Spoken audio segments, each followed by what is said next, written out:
చివరికి వస్తే urea supply చేసే తెలివితేటలు లేవానండి. మా గవర్నమెంట్ ఉన్నప్పుడు రైతులు గ్రామాలలో ఒక ఆటో రిక్షాను డబ్బులు ఇచ్చి 10 బస్తాలు తెచ్చి బాబు అంటే తెచ్చి ఆడ పడేసిపోతుండే వాడు పొలం కాడ.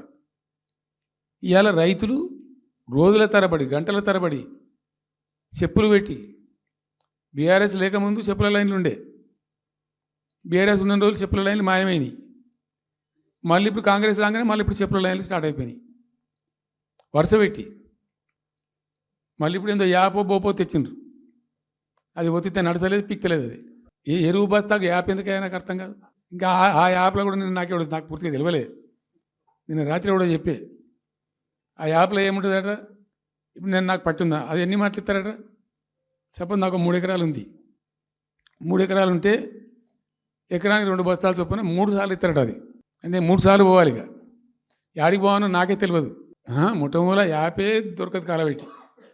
అది ఏదైనా చదువుకుని పూరాన్ని పెట్టుకొని విని పట్టుకొని తిప్పలు పడదామంటే కూడా ఆ యాప్ ఒత్తితే ఏం కనబడుతుందట.